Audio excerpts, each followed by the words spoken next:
La Coalition internationale pour un tourisme responsable, c'est une association française qui aujourd'hui a 125 membres dans plus de 50 pays.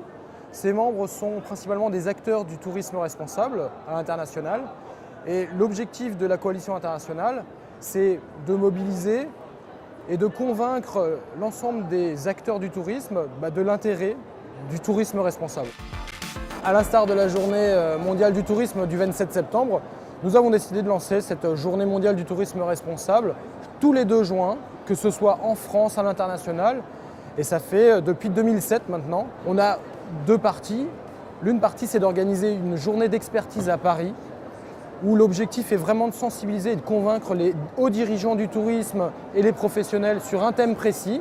Donc chaque année, on choisit un thème spécifique et on essaye de débattre et d'échanger et de trouver des solutions par rapport à ces thématiques. Et l'autre point, c'est d'essayer de convaincre l'ensemble des acteurs mondiaux du tourisme de s'engager dans cette journée en organisant un événement, une action autour du thème que l'on a mis à l'honneur.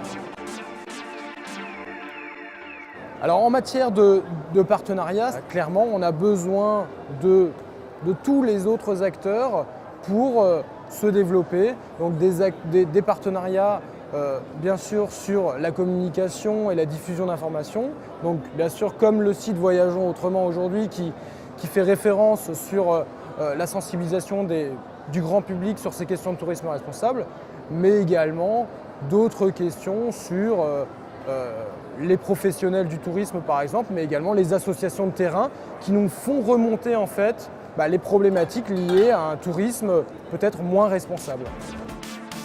L'idée de la coalition internationale, elle est venue en 2007 d'une personne qui a lancé pour la première fois cette journée mondiale du tourisme responsable sur une thématique qui était la lutte contre le tourisme sexuel impliquant les enfants. Mais en fait, cette personne qui a créé la journée mondiale ne savait pas vraiment ce que voulait dire le tourisme responsable dans sa globalité. Pour lui, il ne savait pas que c'était le développement durable appliqué au tourisme. Il pensait juste que les gens devaient être plus responsables par rapport aux enfants dans les pays. Donc nous, on est venu l'aider et on lui a dit oui, mais le tourisme responsable, ça va beaucoup plus loin que juste la lutte contre le tourisme sexuel impliquant les enfants. Et on lui a dit qu'il y avait aussi des problèmes environnementaux, d'autres problèmes sociaux liés au tourisme. Et donc au final, on a repris, nous, avec mon collègue Julien Buot de l'ATES et Véronique Fayard de la structure Equimundi, de reprendre cette journée à notre compte et de changer de thématique chaque année. Donc de passer du tourisme sexuel sur la première année à des problématiques liées aux ressources naturelles comme les ressources en eau et l'an prochain la question de la labellisation et de la certification dans le tourisme durable.